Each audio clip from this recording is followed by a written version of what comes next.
Ifrim atau Kitab Ibrani pasal 1 ayat 1-14. Elohim, setelah berbicara dalam banyak kesempatan dan dengan berbagai cara pada zaman dahulu kepada para leluhur melalui para nabi. Pada masa terakhir ini Dia berbicara kepada kita di dalam Putra, yang telah Dia tetapkan sebagai ahli waris segala sesuatu, melaluinya pula, Dia telah menjadikan zaman-zaman. Dia yang merupakan pancaran kemuliaan dan karakter dari hakikatnya, dan yang menopang segala sesuatu dengan firman kuasanya, setelah mengerjakan penyucian dosa-dosa kita melalui dirinya, Dia duduk di sebelah kanan yang maha agung di tempat yang tinggi. Dengan menjadi jauh lebih tinggi daripada para malaikat, Dia telah mewarisi nama yang jauh lebih unggul daripada mereka. Sebab, kepada siapakah di antara para malaikat Dia pernah berkata, "Engkaulah putraku, hari ini aku telah memperanakkan engkau," dan lagi, "Aku akan menjadi bapa baginya, dan dia akan menjadi putra bagiku." Dan lagi, ketika Dia membawa putra sulung itu ke dalam dunia ini, Dia berkata, "Maka hendaklah seluruh malaikat Elohim menyembah kepadanya." Dan kepada para malaikat memang Dia berkata, "Siapakah yang menjadikan para malaikatnya sebagai roh, dan para pelayannya sebagai kobaran api?" Namun kepada Sang Putra, "Tahtamu, ya Elohim, sampai selama-lamanya. Tongkat kebenaran itulah tongkat kerajaanmu. Engkau mencintai kebenaran dan membenci kejahatan, karena itulah Elohim, Elohimmu, telah mengurapi engkau dengan minyak kesukaan melebihi mitra-mitramu. Dan, engkau, ya Tuhan, pada mulanya engkau telah meletakkan dasar bumi, dan langit adalah karya tanganmu. Mereka itu akan lenyap, tetapi engkau tetap ada, dan segalanya akan menjadi usang seperti jubah. Dan engkau akan menggulung mereka seperti kerudung, dan mereka akan diubah. Namun engkau tetap sama, dan tahun-tahunmu tidak akan berakhir. Dan kepada siapa di antara para malaikat Dia pernah berkata, "Duduklah di sebelah kananku, sampai aku membuat musuh-musuhmu menjadi tumpuan kakimu." Bukankah mereka semua adalah roh-roh yang beribadah, yang diutus untuk pelayanan sehubungan dengan mereka yang akan segera mewarisi keselamatan? Ifrim atau Kitab Ibrani pasal 2 ayat 1-18. Oleh sebab itu, kita seharusnya lebih lagi memberikan perhatian terhadap hal-hal yang telah didengar, supaya kita tidak akan terhanyut. Sebab jika firman yang telah diucapkan melalui para malaikat itu telah menjadi teguh, dan setiap pelanggaran dan ketidaktaatan menerima balasan yang pantas, bagaimanakah kita akan luput, jika menyia-nyiakan keselamatan yang demikian besar, yang awalnya difirmankan oleh Tuhan, yang setelah menerimanya hal itu diteguhkan kepada kita oleh mereka yang mendengarnya. Karena Elohim turut bersaksi dengan tanda-tanda dan juga keajaiban-keajaiban dan berbagai mukjizat, bahkan dengan pembagian Roh Kudus sesuai dengan kehendaknya. Sebab bukan bagi para malaikat Dia telah menaklukkan dunia yang akan datang, yang tentangnya kita membicarakannya. Tetapi seseorang di suatu nas telah bersaksi sungguh-sungguh, ketika berkata, "Apakah manusia, sehingga engkau mengingatnya, atau anak manusia, sehingga engkau memedulikan dia?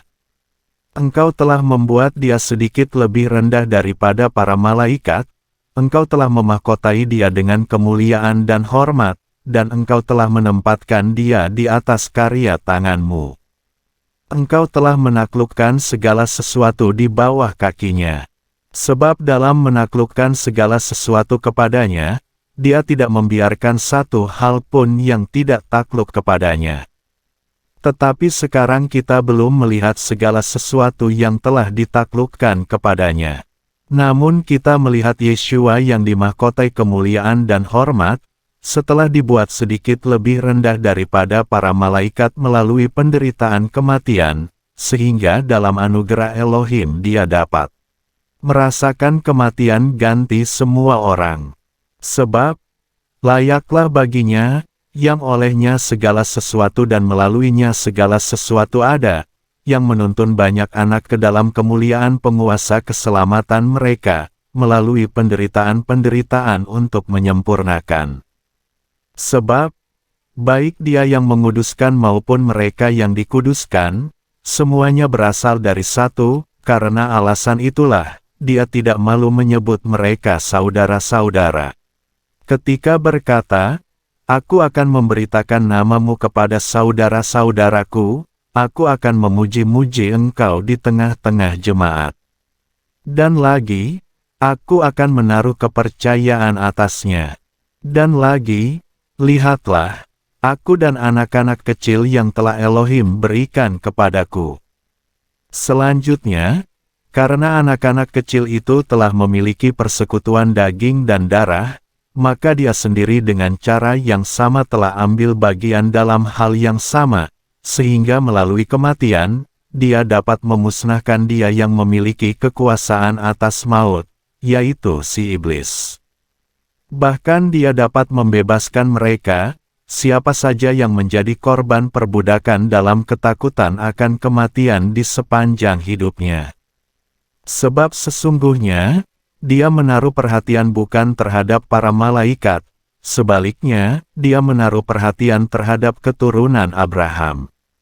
Itulah sebabnya, dalam segala hal dia harus dijadikan sama dengan saudara-saudara, supaya dia dapat menjadi seorang imam besar yang penuh kemurahan dan yang setia terhadap Elohim, sehingga dosa-dosa umat dapat diperdamaikan. Sebab olehnya, dia sendiri telah menderita ketika dicobai, dengan demikian dia mampu menolong mereka yang sedang dicobai. Ifrim atau Kitab Ibrani pasal 3 ayat 1-19. Oleh karena itu hai saudara-saudara yang kudus, yang menjadi mitra panggilan surgawi, pandanglah Rasul dan Imam besar pengakuan kita, Hamasiah Yeshua, yang setia kepada Dia yang telah menetapkannya, sebagaimana juga Musa dalam keseluruhan baitnya. Sebab dia ini telah dianggap layak akan kemuliaan yang lebih besar daripada Musa, sama seperti seseorang yang telah membangun rumah memiliki kehormatan lebih daripada rumah itu. Sebab setiap rumah dibangun oleh seseorang, dan dia yang telah membangun segala sesuatu adalah Elohim. Dan Musa benar-benar setia di dalam seluruh baitnya seperti seorang pelayan, sebagai suatu kesaksian yang akan dipercakapkan. Tetapi Hamasiah selaku putra atas baitnya, yang baitnya itu adalah kita, hanya apabila kita memegang teguh keyakinan dan kemegahan pengharapan itu sampai pada akhirnya. Oleh karena itu, sebagaimana Roh Kudus berkata, "Hari ini, jika kamu mendengar suaranya, janganlah keraskan hatimu seperti dalam pemberontakan, seperti pada waktu pencobaan di padang gurun. Tempat para leluhurmu telah mencobai aku, mereka telah menguji aku, bahkan telah menyaksikan perbuatan-perbuatanku 40 tahun. Sebab itu aku muak terhadap generasi itu dan berkata, mereka senantiasa tersesat dalam hatinya, dan mereka tidak memahami jalan-jalanku.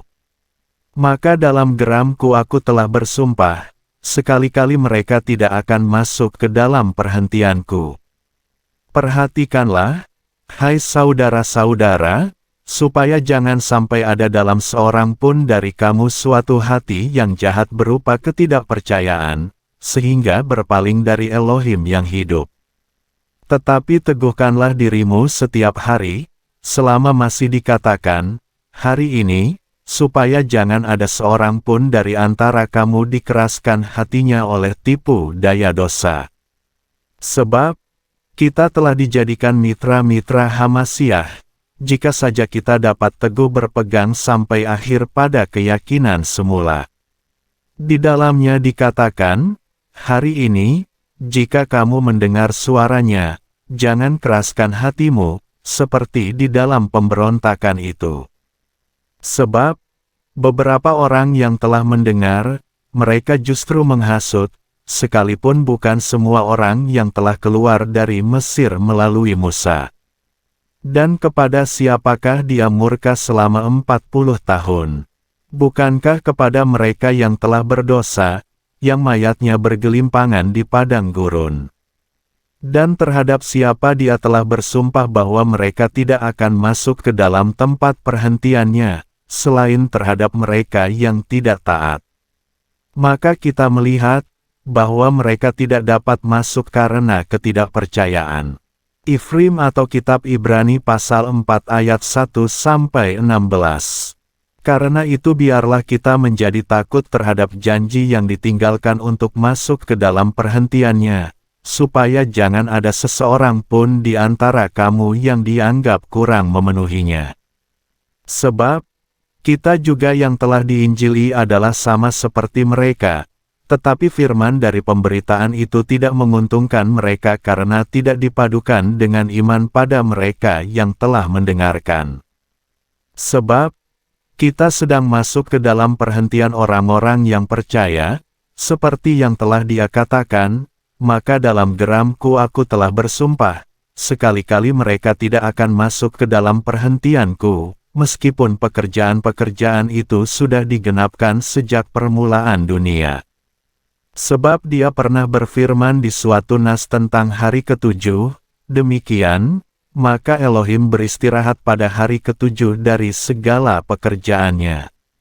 Dan lagi dalam nas itu, sekali-kali mereka tidak akan masuk ke dalam perhentianku. Jadi kemudian, hal itu ditinggalkan supaya beberapa orang dapat masuk ke dalamnya, tetapi mereka yang terlebih dulu diinjili, mereka gagal masuk oleh karena ketidaktaatan. Lagi, dia menetapkan suatu hari ini, dengan berfirman melalui Daud, setelah sekian lama waktunya, sama seperti yang telah difirmankan, pada hari ini, jika kamu mendengar suaranya, janganlah keraskan hatimu. Sebab, jika Yosua telah memberi mereka perhentian, maka dia tidak akan berbicara tentang hari yang lain sesudah hal-hal itu. Jadi, masih ditinggalkan suatu sabat perhentian bagi umat Elohim. Sebab, siapa yang masuk ke dalam perhentiannya, maka dia telah berhenti dari pekerjaan-pekerjaannya, sama seperti Elohim dari pekerjaan-pekerjaannya.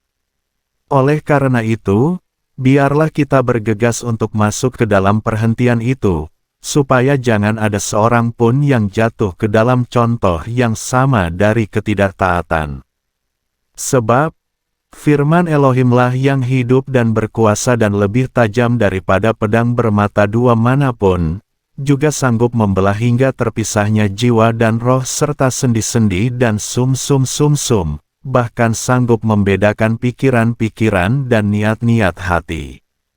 Dan, tidak ada makhluk yang tersembunyi di hadapannya, sebaliknya, segala sesuatu telanjang dan terbuka di mata Dia yang kepadanya ada pertanggungjawaban kita.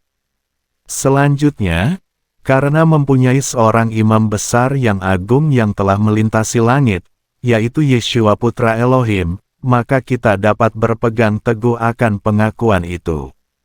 Sebab kita tidak memiliki imam besar yang tidak berkuasa untuk bersimpati terhadap kelemahan-kelemahan kita, sebaliknya, yang telah dicobai dalam segala hal, sesuai dengan rupa kita, dengan tanpa dosa. Sebab itu, kita dapat menghampiri takhta anugerah dengan keyakinan, supaya kita dapat menerima rahmat dan dapat menemukan anugerah untuk pertolongan yang tepat waktu.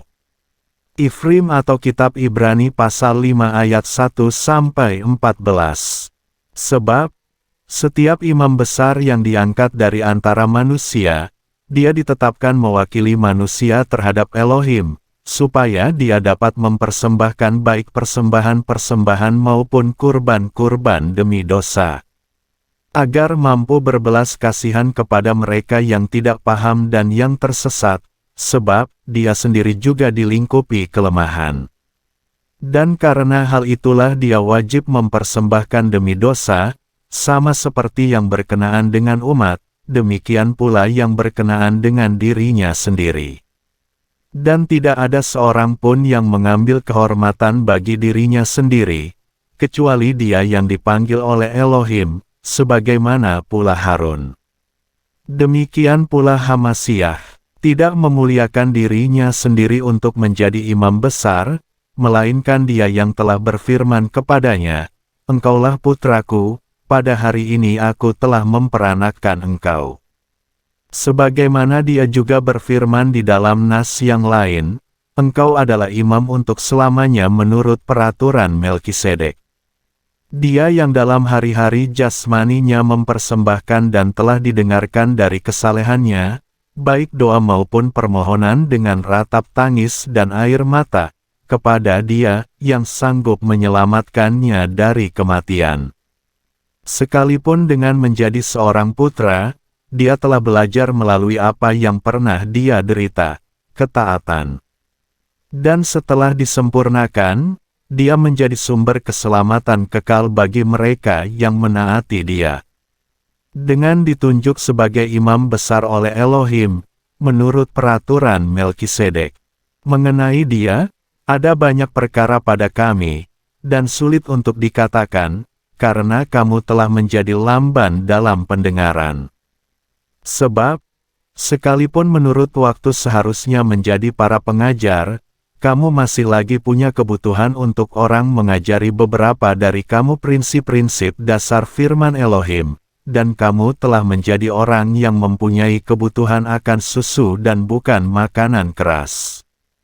Sebab, setiap orang yang masih hidup dari susu, tidak cakap di dalam firman kebenaran, karena ia masih kanak-kanak. Tetapi makanan keras adalah untuk orang-orang dewasa, yang memiliki kepekaan yang terlatih melalui kebiasaan untuk membedakan yang baik dan yang jahat. Ifrim atau Kitab Ibrani pasal 6 ayat 1-20. Karena itu, dengan membiarkan firman Hamasyah yang awal, kita dapat dibawa menuju kesempurnaan, dengan tidak lagi meletakkan dasar tentang pertobatan dari perbuatan-perbuatan yang mati dan tentang iman kepada Elohim. Tentang ajaran baptisan-baptisan dan penumpangan tangan dan kebangkitan yang mati dan hukuman kekal. Dan kita akan melakukan hal ini, hanya jika Elohim mengizinkan. Sebab, mustahillah orang-orang yang satu kali pernah diterangi, yang merasakan karunia surgawi, dan yang menjadi mitra Roh Kudus. Dan yang mengecap firman Elohim yang baik, serta mukjizat-mukjizat masa yang akan datang. Lalu ketika murtad, memperbarui diri lagi dalam pertobatan dengan menyalibkan kembali putra Elohim ganti diri mereka dan menghinanya di muka umum. Sebab, tanah yang menyerap air hujan yang sering turun ke atasnya, dan yang menghasilkan tumbuh-tumbuhan yang berguna baginya karena dia pun tergarap, ia sedang berbagi berkat dari Elohim. Tetapi ketika menghasilkan semak duri dan belukar yang tidak berharga, maka ia dekat pada kutuk yang akhirnya menuju pembakaran. Namun mengenai kamu, hai yang terkasih, kami telah diyakinkan akan hal-hal yang lebih baik, bahkan hal-hal yang termasuk keselamatan, kalaupun kita mengatakan demikian. Sebab Elohim bukannya tidak adil, sehingga dia melupakan pekerjaanmu dan jerih payah kasih yang telah kamu perlihatkan demi namanya, dengan telah melayani orang-orang kudus dan dengan terus melayani. Namun kami menginginkan, setiap kamu memperlihatkan ketekunan yang sama terhadap kepastian pengharapan sampai pada akhirnya. Supaya kamu tidak lamban, melainkan menjadi para peneladan yang mewarisi janji-janji melalui iman dan kesabaran. Sebab Elohim, ketika berjanji kepada Abraham, karena dia tidak mempunyai apapun yang lebih agung untuk bersumpah, maka dia bersumpah demi dirinya sendiri.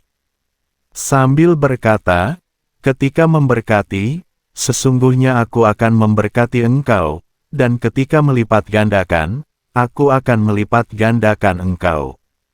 Maka demikianlah, dengan bersabar, ia telah memperoleh janji itu. Sebab manusia memang bersumpah demi sesuatu yang lebih tinggi, dan bagi mereka sumpah itu sebagai penegasan yang terakhir dari segala perbantahan. Dalam kelimpahannya lah, Elohim, yang bermaksud memperlihatkan kepada para ahli waris janji dari rencananya yang tidak berubah, menjamin dengan sebuah sumpah, agar oleh dua kenyataan yang tidak dapat berubah, yang dengannya mustahil Elohim berdusta, kita yang mencari perlindungan untuk menggenggam pengharapan yang disediakan sebelumnya, boleh mendapatkan penghiburan yang kuat. Yang kita dapatkan seperti sebuah jangkar bagi jiwa, yang pasti dan juga teguh, dan yang masuk ke bagian dalam dari tabir. Ke tempat Yeshua masuk, sebagai perintis bagi kita, ketika menjadi imam besar sampai selamanya menurut peraturan Melkisedek. Ifrim atau Kitab Ibrani pasal 7 ayat 1-28. Sebab Melkisedek inilah Raja Salem, Imam Elohim yang Maha Tinggi, yang menyongsong Abraham ketika kembali dari penaklukan raja-raja, dan yang memberkati dia. Kepadanya juga Abraham memberikan 1/10 dari semuanya.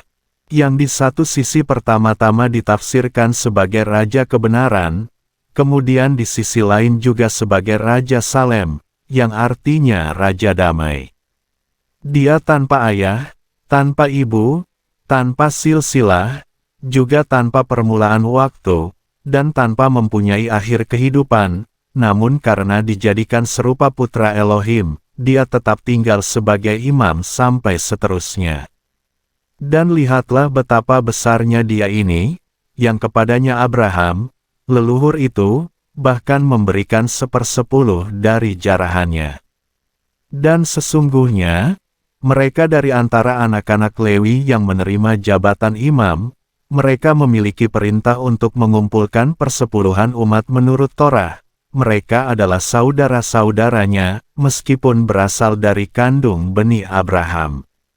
Namun dia yang tidak segaris silsilah dengan mereka, dia telah mengumpulkan persepuluhan Abraham, dan dia telah memberkati dia yang memiliki janji-janji itu. Dan tanpa segala pertentangan, yang lebih rendah diberkati oleh yang lebih tinggi. Dan di sini, sesungguhnya manusia-manusia yang mati, mereka menerima persepuluhan, namun di sana, disampaikan kesaksian, bahwa dia hidup.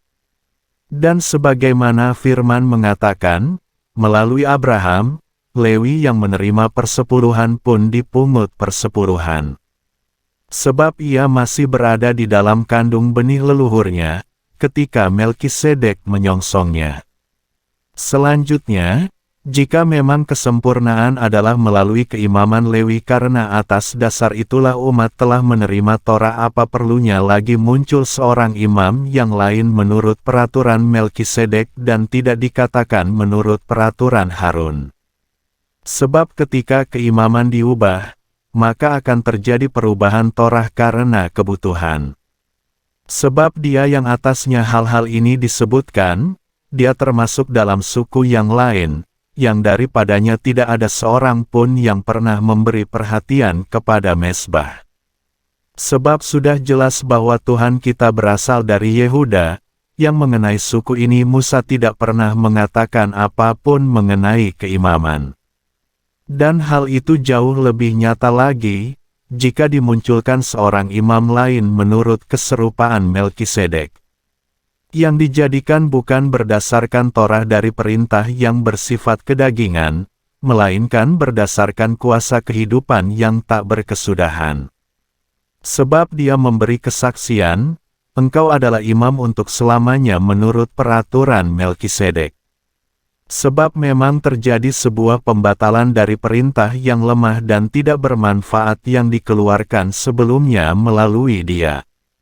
Sebab Torah tidak menyempurnakan suatu pun, selain sebuah perkenalan akan suatu pengharapan yang lebih baik, yang melaluinya kita mendekat kepada Elohim. Dan karena hal ini seperti tidak terjadi tanpa sumpah. Sebab memang mereka menjadi imam tanpa sumpah, tetapi dia dengan sumpah, melalui dia yang berfirman kepadanya, Yahweh telah bersumpah dan dia tidak akan menyesal, engkau adalah imam untuk selamanya menurut peraturan Melkisedek. Sedemikian besar itulah Yeshua telah menjadi jaminan dari sebuah perjanjian yang lebih kuat.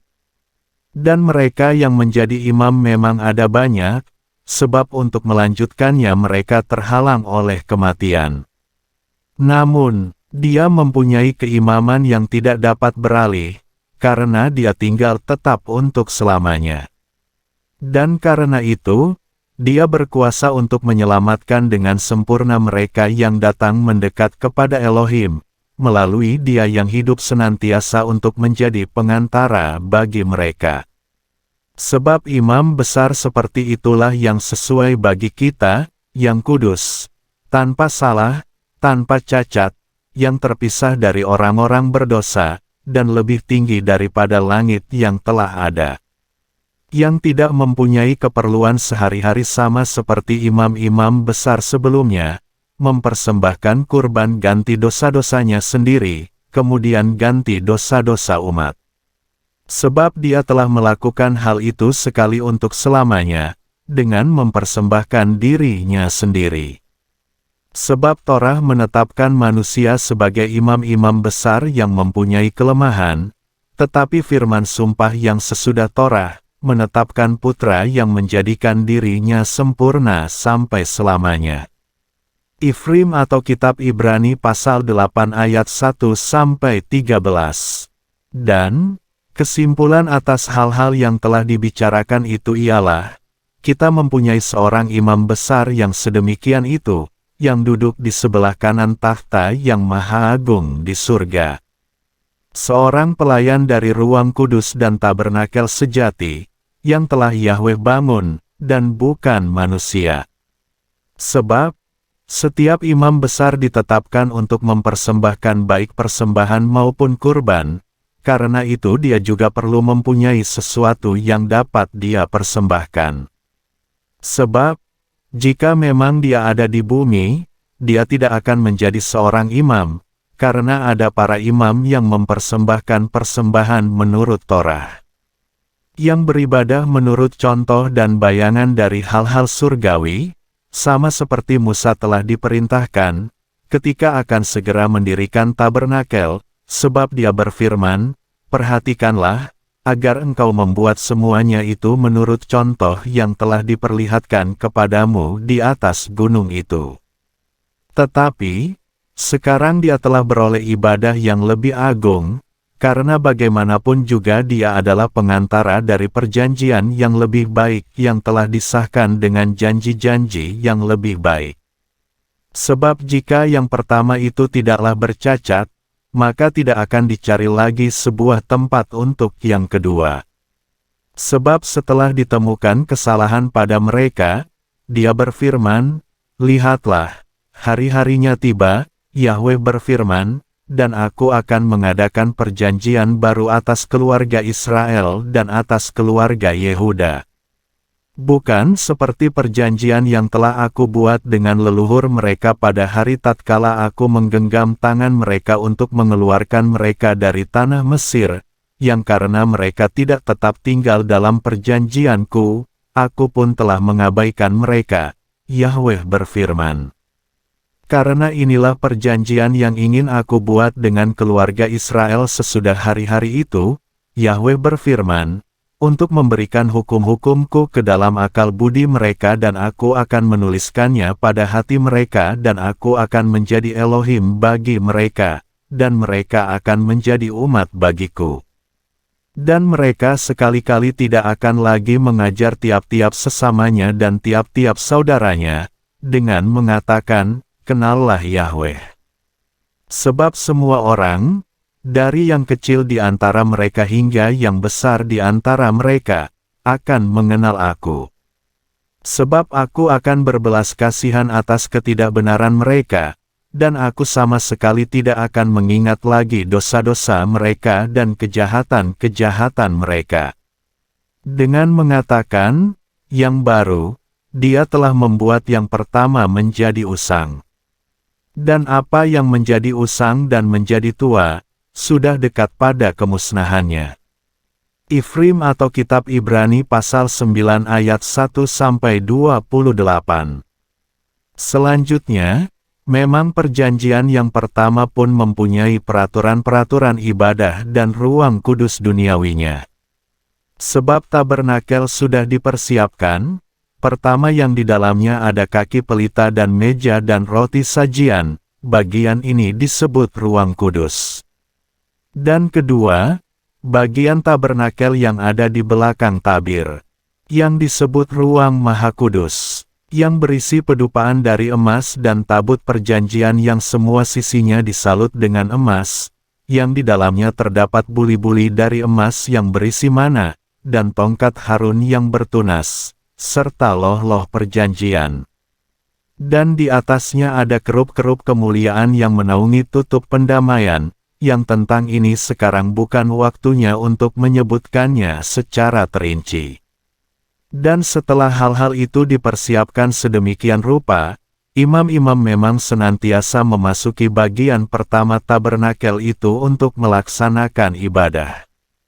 Tetapi ke dalam bagian yang kedua, hanya imam besar, sekali setahun, bukan tanpa darah, yang ia persembahkan ganti dirinya sendiri dan ganti dosa-dosa pelanggaran umat. Roh Kuduslah yang menjelaskan hal ini, bahwa jalan ke tempat Maha Kudus belum dinyatakan selama tabernakel yang pertama itu masih berdiri. Yang merupakan kiasan untuk waktu yang berjalan sekarang, yang di dalamnya persembahan-persembahan dan juga kurban-kurban dipersembahkan sekalipun secara hati nurani tidak dapat menyempurnakan orang yang beribadah.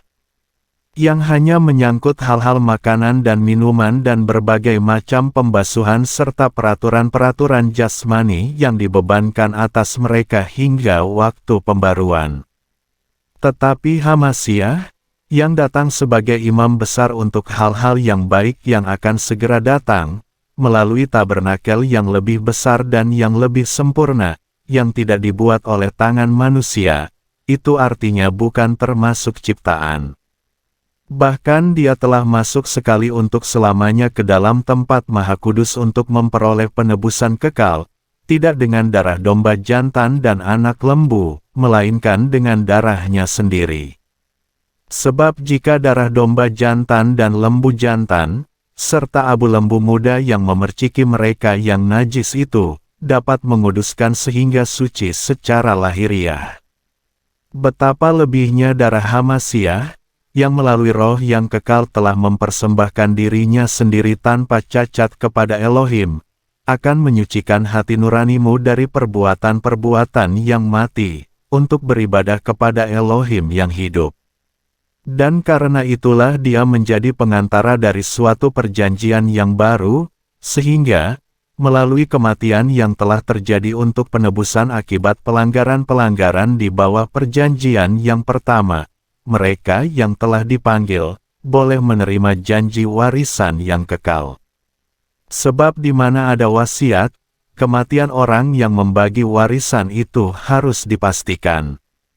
Sebab, sebuah wasiat adalah sah atas mereka yang meninggal, karena selama orang yang membaginya masih hidup, hal itu tidak memiliki kekuatan. Demikianlah, maka wasiat yang pertama itu tidak disahkan tanpa darah.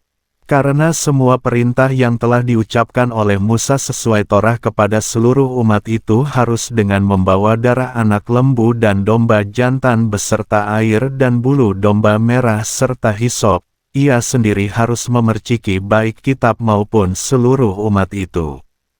Dengan mengatakan, inilah darah perjanjian yang telah Elohim perintahkan kepada kamu. Dan dia memerciki dengan darah, baik tabernakel maupun seluruh peralatan ibadah secara demikian. Dan hampir segala sesuatu disucikan dengan darah menurut Torah, dan tanpa penumpahan darah, pengampunan tidak terjadi. Oleh karena itu, Memang suatu keharusan bahwa tiruan-tiruan dari hal-hal yang ada di surga ditahirkan dengan hal-hal ini, namun hal-hal surgawi itu sendiri, dengan kurban-kurban yang lebih baik daripada hal-hal ini.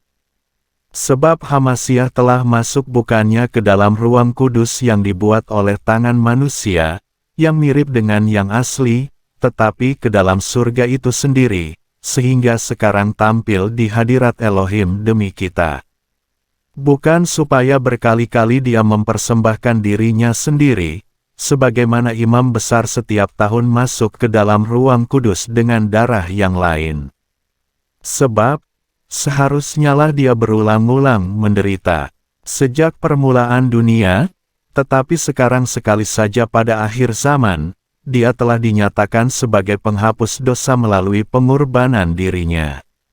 Dan sebagaimana ditetapkan atas manusia untuk mati satu kali saja, dan sesudah itu penghakiman.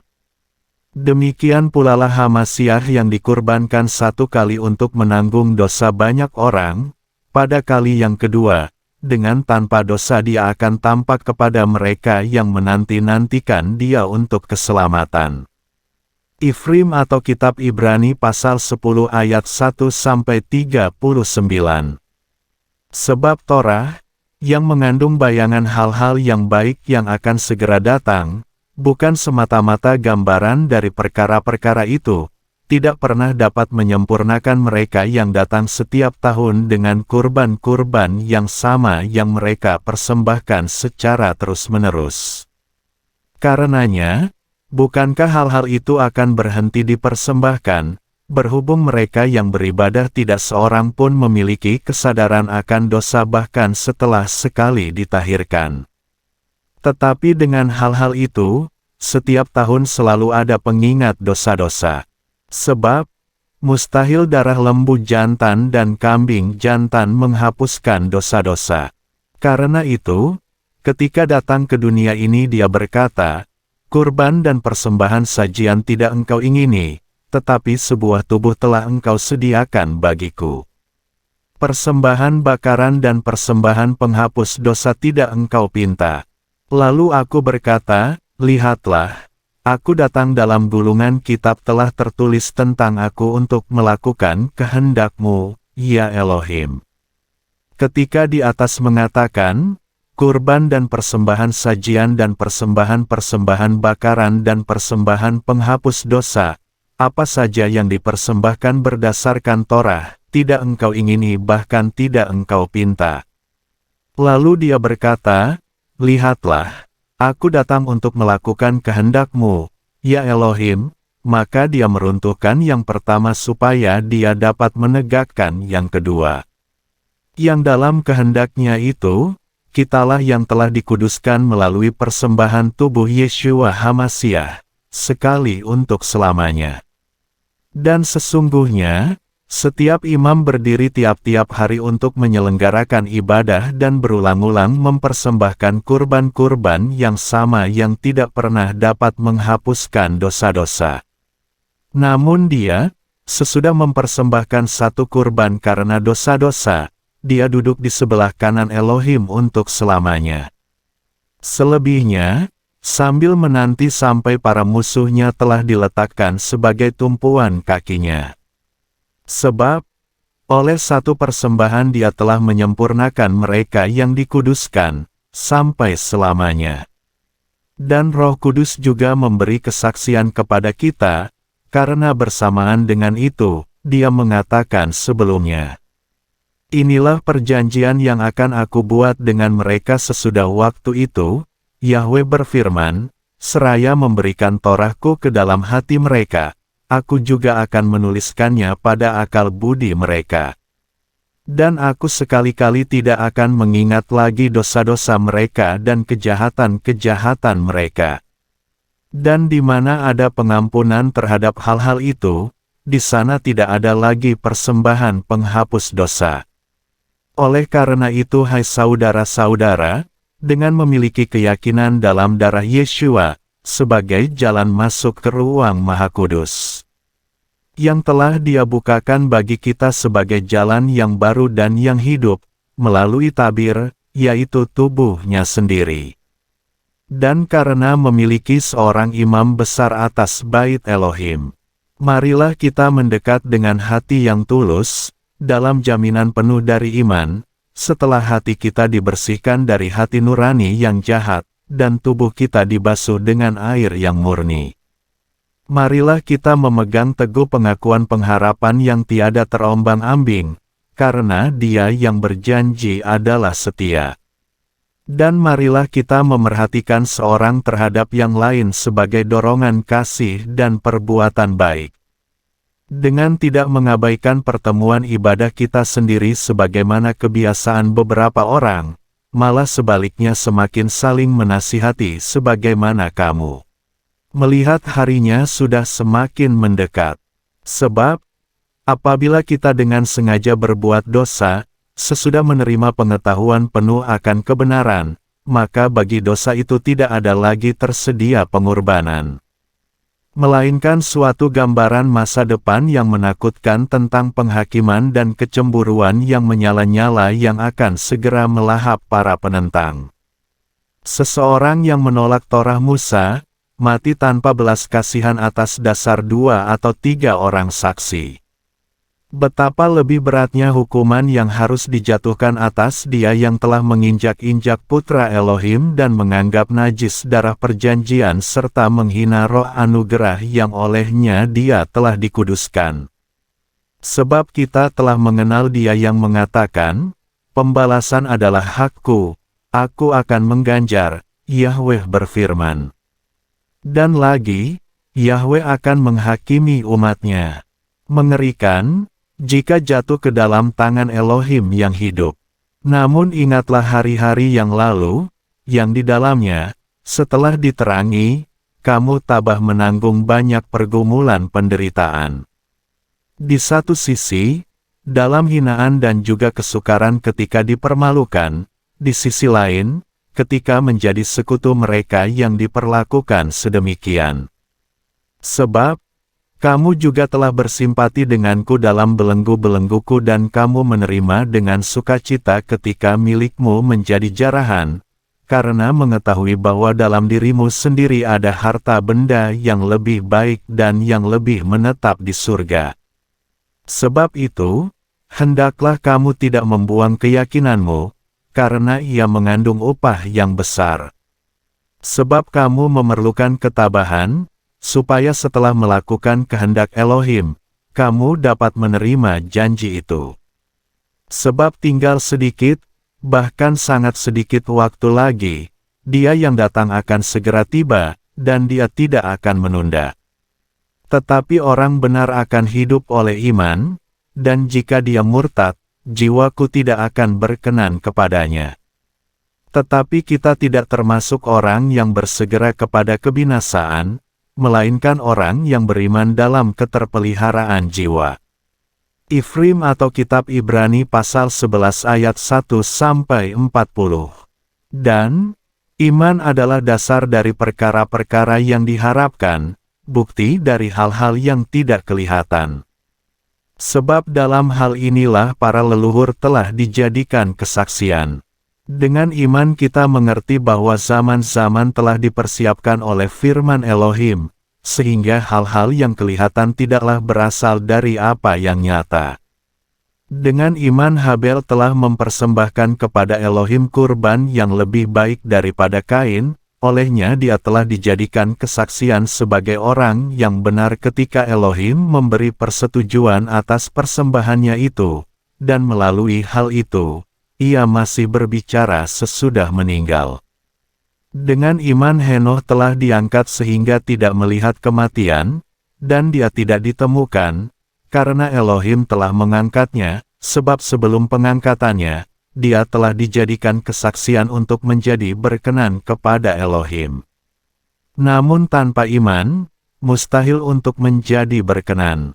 Sebab siapa yang mendekat kepada Elohim, ia harus percaya bahwa Dia ada, dan bahwa Dia adalah pemberi upah kepada mereka yang sungguh-sungguh mencari Dia. Dengan iman Nuh mempersiapkan bahtera untuk keselamatan keluarganya, ketika diperingatkan tentang hal-hal yang belum kelihatan karena digerakkan oleh rasa gentar, olehnya dia telah menghukum dunia dan menjadi pewaris kebenaran sesuai dengan imannya. Dengan iman, ketika dipanggil keluar, Abraham taat untuk pergi ke tempat yang akan segera dia terima sebagai milik pusaka, dan dia pergi dengan tidak mengetahui kemana dia pergi. Dengan iman, dia hidup sebagai orang asing di tanah perjanjian seperti di negeri asing, dengan tinggal di dalam kemah-kemah bersama Ishak dan Yakub, sesama pewaris dari janji yang sama. Sebab ia menanti-nantikan kota yang mempunyai fondasi-fondasi, yang perancang dan pembangunnya ialah Elohim. Dengan iman juga, Sarah sendiri telah menerima kekuatan sebagai dasar pembenihan. Dan dia telah melahirkan di saat usia lanjutnya, karena dia menganggap dia yang berjanji itu setia. Karena itu pula, dari satu orang, dan orang inilah yang telah dinyatakan mati pucuk, mereka yang sama seperti bintang-bintang di langit dalam jumlahnya dan seperti pasir di tepi pantai laut yang tidak terhitung, telah dilahirkan. Dalam iman mereka semua ini telah meninggal sebagai orang-orang yang tidak menerima janji-janji itu, melainkan sebagai orang-orang yang melihat hal-hal itu dari jauh dan diyakinkan olehnya juga menyalaminya bahkan mengakui bahwa mereka adalah orang-orang asing dan para pengembara di bumi. Sebab mereka yang berkata seperti itu, mereka menyatakan bahwa mereka sedang mendambakan suatu tanah air. Dan memang, jika mereka mengingat-ingat tempat itu, yang dari dalamnya mereka telah keluar, mereka punya kesempatan untuk kembali. Tetapi sekarang mereka merindukan tanah air yang lebih baik, itulah tanah air surgawi.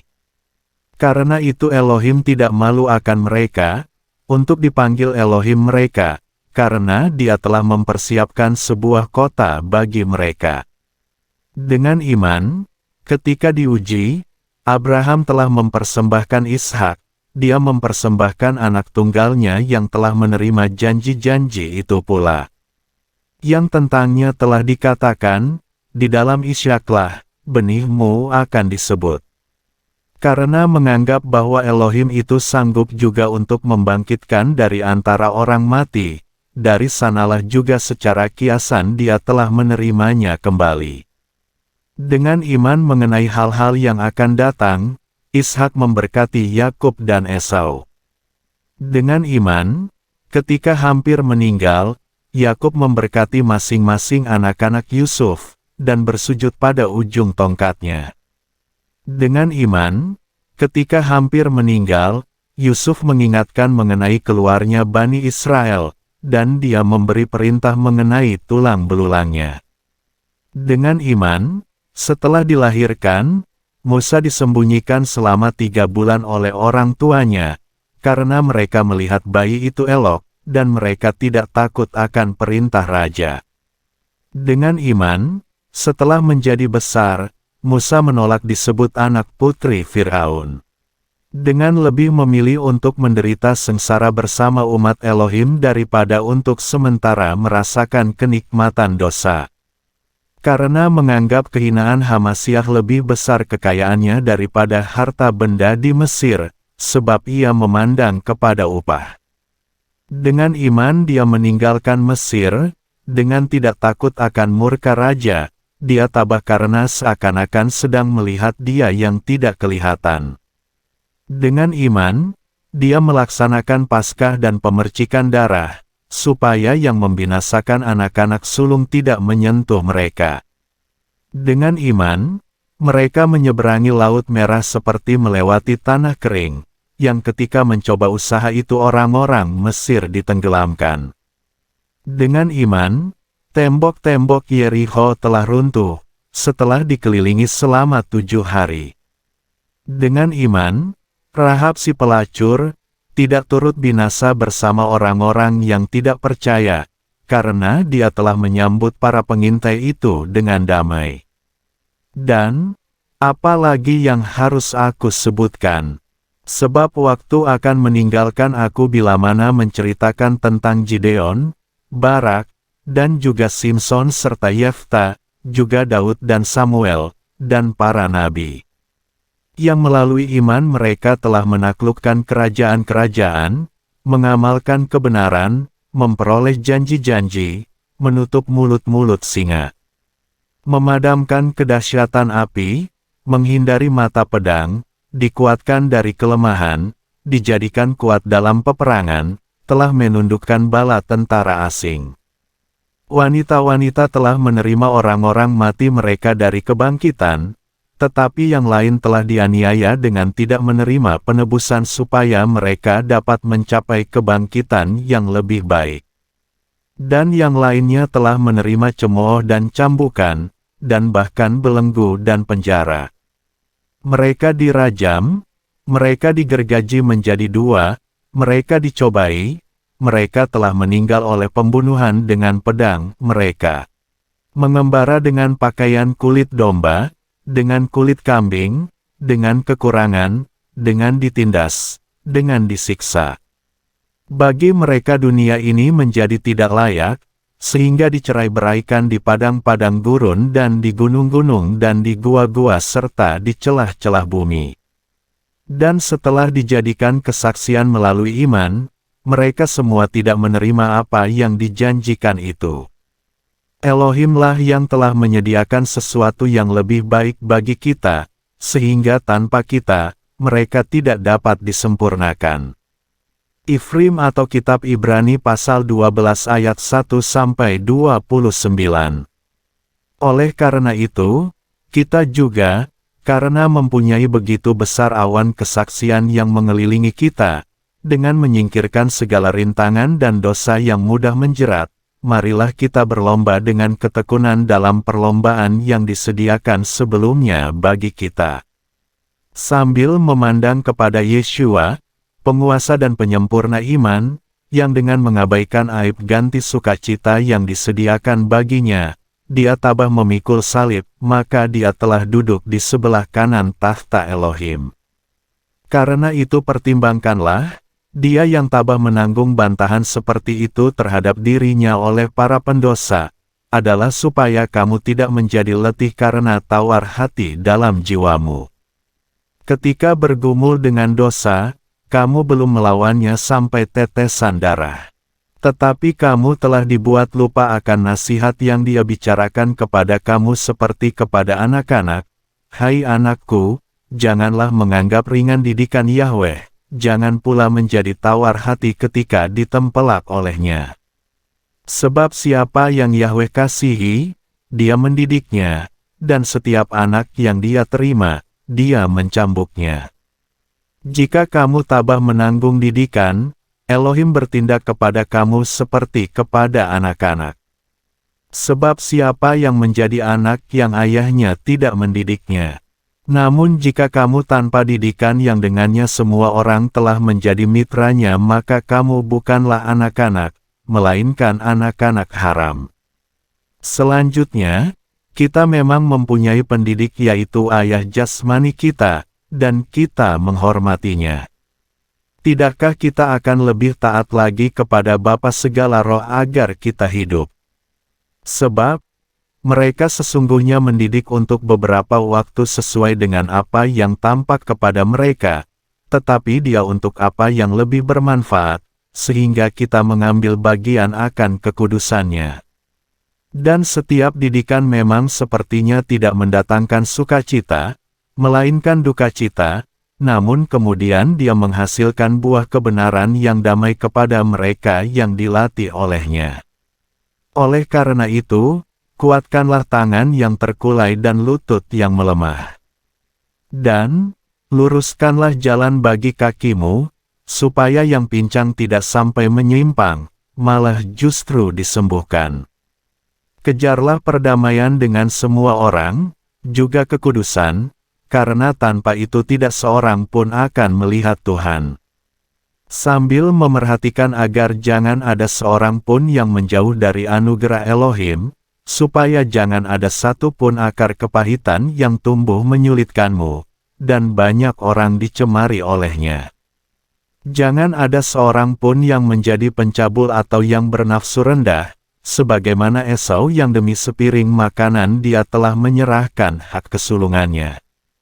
Sebab kamu tahu pula bahwa sesudahnya, ketika ingin mewarisi berkatnya, dia ditolak, karena dia tidak mendapatkan tempat pertobatan sekalipun telah mencarinya dengan cucuran air mata. Sebab, kamu tidak datang kepada gunung yang dapat disentuh dan yang menyala dengan api, juga kepada kekelaman dan kegelapan dan angin badai.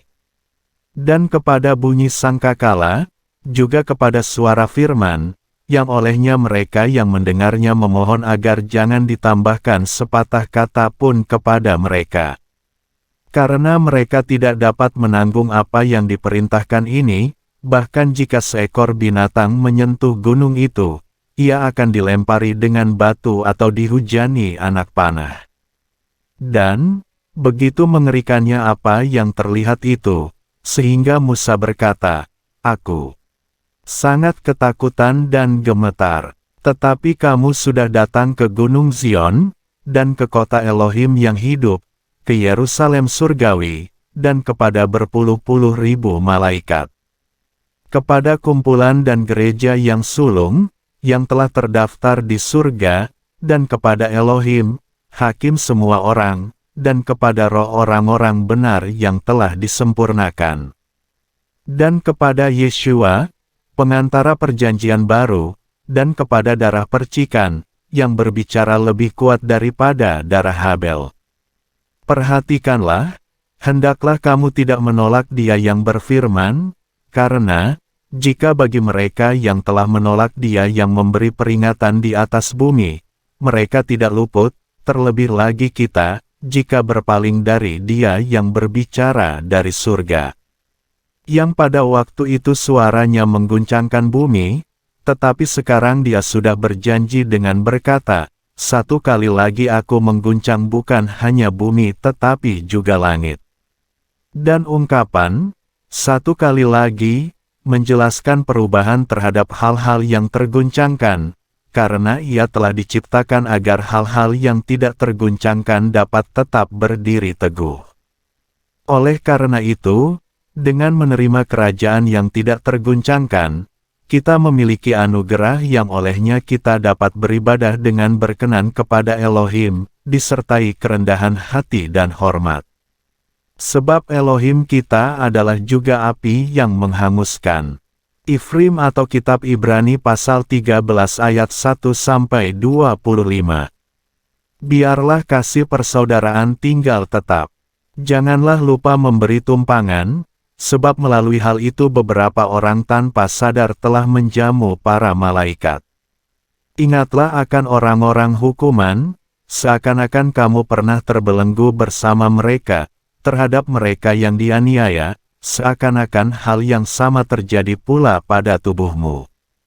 Perkawinan itu mulia dalam segala hal, dan persetubuhan itu tidaklah cemar, tetapi Elohim akan menghakimi para pencabul dan para pesina. Gaya hidup yang tidak cinta uang, yang merasa cukup oleh hal-hal yang ada, sebab Dia telah berfirman, "Aku sekali-kali tidak akan membiarkan engkau dan bahkan sekali-kali tidak akan mengabaikan engkau." Maka itu, dengan yakin kita mengatakan, "Yahweh itu penolong bagiku, dan aku tidak merasa takut, apa yang akan manusia perbuat terhadap aku." Ingatlah mereka yang menjadi pemimpin kamu, yang telah mengatakan firman Elohim kepadamu, yang imannya hendaklah kamu tiru dengan memerhatikan penampilan tingkah lakunya. Yeshua HaMasyiah tetap sama, kemarin dan hari ini, bahkan sampai selamanya. Janganlah kamu dihanyutkan oleh ajaran-ajaran yang bermacam-macam dan asing, karena apa yang baik adalah hati yang diteguhkan oleh anugerah, bukan oleh makanan yang dengannya mereka yang menikmatinya tidak pernah diuntungkan. Kita mempunyai sebuah mezbah yang daripadanya orang-orang yang beribadah di tabernakel tidak mempunyai hak untuk makan. Sebab binatang-binatang yang darahnya dibawa masuk ke dalam ruang Maha Kudus oleh imam besar karena dosa, tubuh-tubuhnya dibakar di luar perkemahan. Karena itu pula Yeshua, agar dia dapat menguduskan suatu umat dengan darahnya sendiri, maka dia telah menderita di luar pintu gerbang. Sebab itu, marilah kita datang kepadanya di luar perkemahan, untuk turut menanggung kehinaannya. Sebab, di sini kita tidak mempunyai kota untuk tinggal tetap, sebaliknya kita sedang mencari kota yang akan datang. Oleh karena itu, marilah kita melalui Dia senantiasa mempersembahkan kurban pujian kepada Elohim, yaitu buah bibir yang mengakui namanya. Dan janganlah lupa akan perbuatan baik dan persekutuan, karena Elohim menjadi berkenan dengan kurban-kurban seperti itu. Yakinilah mereka yang menjadi para pemimpinmu dan tunduklah, karena mereka sendiri berjaga-jaga demi jiwamu sebagai orang yang memberikan pertanggungjawaban, sehingga mereka dapat melakukan hal itu dengan sukacita dan tidak dengan berkeluh kesah, karena hal itu tidak bermanfaat bagimu. Berdoalah bagi kami, sebab kami yakin bahwa kami memiliki hati nurani yang baik karena ingin menjalani hidup dengan baik dalam segala sesuatu. Dan aku menasihati kamu lebih lagi untuk melakukan hal ini, supaya aku dapat dikembalikan kepadamu secepatnya. Dan Elohim damai sejahtera, yang telah membawa kembali Gembala Agung domba-domba dari antara orang mati, dengan darah perjanjian kekal Yeshua Tuhan kita.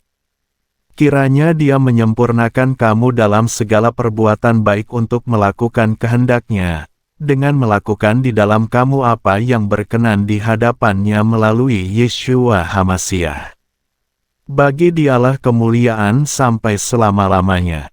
Amin. Dan aku menasihati kamu, hai saudara-saudara, tanggunglah firman penghiburan ini, karena aku juga telah menuliskannya kepadamu dengan singkat. Kamu mengetahui Timotius, saudara yang sudah bebas, bersama dia yang sekiranya bisa datang secepatnya aku akan melihat kamu. Salamilah semua orang yang menjadi pemimpinmu, juga semua orang kudus. Orang-orang dari Italia menyalami kamu. Anugerah ada bersama kamu semua. Amin.